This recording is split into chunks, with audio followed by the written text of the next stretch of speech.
नमस्कार। आज की खबर में आपका स्वागत है। मैं हूं आपके साथ शिखा मेहरोत्रा। उत्तर प्रदेश में सियासी पारा हाई है।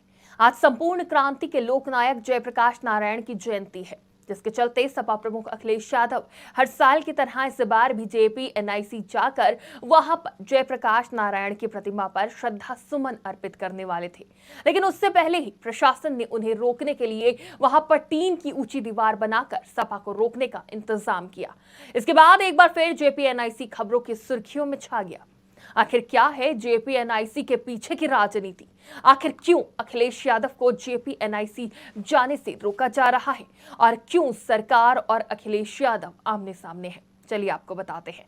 जेपीएनआईसी सरकारी भवन है जिसे सपा के कार्यकाल में लगभग 800 करोड़ की लागत से बनाकर तैयार किया गया था, जिसमें हेलीपैड से लेकर कॉन्फ्रेंस हॉल तक की तमाम सुविधाएं एक ही बिल्डिंग में मौजूद हैं।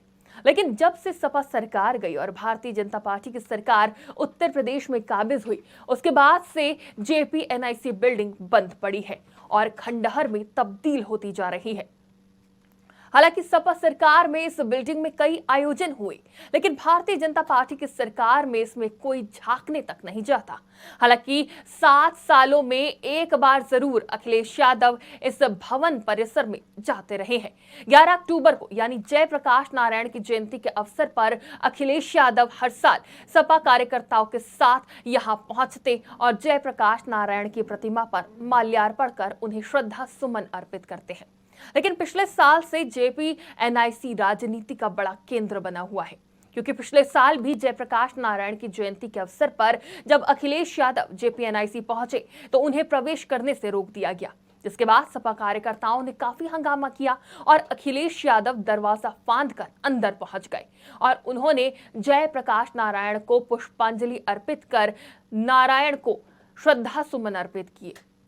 आज एक बार फिर जयप्रकाश नारायण की जयंती के अवसर पर अखिलेश यादव और समाजवादी पार्टी के कार्यकर्ता जेपीएनआईसी में आयोजित कार्यक्रम के तहत वहां पर जाना चाह रहे थे और जयप्रकाश नारायण को श्रद्धांजलि अर्पित करना चाह रहे थे। लेकिन उससे पहले ही प्रशासन ने उन्हें रोकने का मास्टर प्लान तैयार कर लिया और जेपीएनआईसी के मुख्य द्वार पर टीन की बड़ी दीवार खड़ी कर दी। रातों रात खड़ी होती इस दीवार को देखकर सपा प्रमुख अखिलेश यादव ने भारतीय जनता पार्टी को घेरते हुए सोशल मीडिया पर एक वीडियो पोस्ट किया, जिसमें अखिलेश यादव ने लिखा, किसी को नमन करने या श्रद्धांजलि देने से रोकना सुसभ्य लोगों की निशानी नहीं है। इसके बाद देर रात अखिलेश यादव खुद जेपी निक पहुंचे और भाजपा सरकार को जमकर घेरा। अखिलेश यादव ने कहा, टीन शेड लगाकर सरकार कुछ तो छुपाना चाहती है।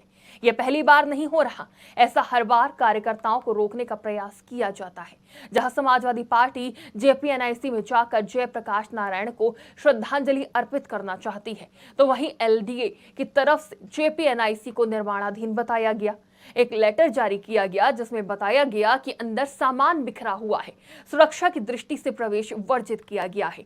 साथ ही बरसात का मौसम है, जिसकी वजह से यहाँ पर कुछ कीड़े मकोड़े होने की बात भी अपने लेटर में कही गई और अंदर जाने से रोक लगा दी गई। वहीं अखिलेश यादव ने भाजपा सरकार पर जेपीएनआईसी को बेचने की साजिश का बड़ा आरोप लगाया। एक तरफ प्रशासन जेपीएनआईसी को निर्माणाधीन बता रहा है और रात के समय जब अखिलेश यादव वहां पहुंचे तो उन्हें अंदर प्रवेश नहीं दिया गया, जिसके बाद अखिलेश यादव ने कहा कि टीन शेड लगाकर विचारधारा को रोका नहीं जा सकता। इस टीन शेड को लगाकर कितने दिन रोकोगे? 2 साल के बाद क्या करोगे? इसके जरिए उन्होंने यूपी चुनाव 2027 का संदेश देने की कोशिश की। सपा सरकार ने जिस जेपीएनआईसी बिल्डिंग को लखनऊ की नई पहचान के रूप में तैयार किया था, हालांकि जांच और सियासत के चलते अब जेपी सेंटर खंडहर में तब्दील हो चुका है। परिसर में झाड़ियां उग गई हैं।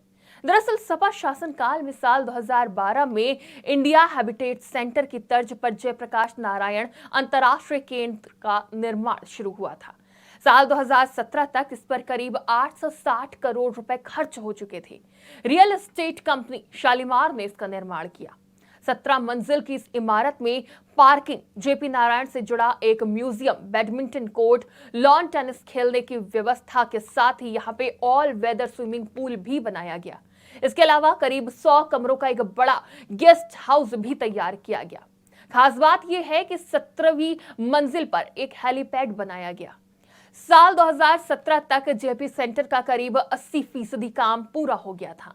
योगी सरकार बनने पर इसका निर्माण रुक गया।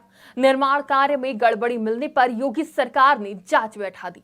जांच के चलते इसका पूरा निर्माण नहीं हो सका। अब यहां महंगी टाइल्स के बीच झाड़ियां उगाई हैं। नशेड़ियों का अड्डा बनता जा रहा है। शाम होते ही यहां नशेड़ी जमा होने लगते हैं। सपा का आरोप है कि जेपी सेंटर के अंदर जयप्रकाश नारायण की प्रतिमा है। साथ ही कुछ ऐसी चीजें हैं जिसे लोग आसानी से समाजवाद को समझ सकते हैं। योगी सरकार इसे निजी कंपनी के हाथों बेचना चाहती है। बता दें, जयप्रकाश नारायण संपूर्ण क्रांति के लोक नायक माने जाते हैं, जो समाजवादी पार्टी के एक बड़े नेता भी हैं, जिनके नाम पर इस बिल्डिंग का नाम रखा गया और स्मृति के तौर पर यहां जयप्रकाश नारायण की प्रतिमा स्थापित की गई, जिसके चलते अखिलेश यादव उन्हें श्रद्धांजलि देने के लिए हर बार जेपीएनआईसी आते हैं। लेकिन आज जेपीएनआईसी आने से अखिलेश यादव और तमाम सपा कार्यकर्ताओं को रोका गया, जिसके बाद अखिलेश यादव ने अपने आवास के बाहर ही जयप्रकाश नारायण की प्रतिमा पर माल्यार्पण किया और भाजपा पर वो हमलावर नजर आई, जिसके बाद से लगातार सियासत जारी है। फिलहाल के लिए इतना ही। देश और दुनिया की तमाम खबरों के लिए देखते रहिए आज की खबर।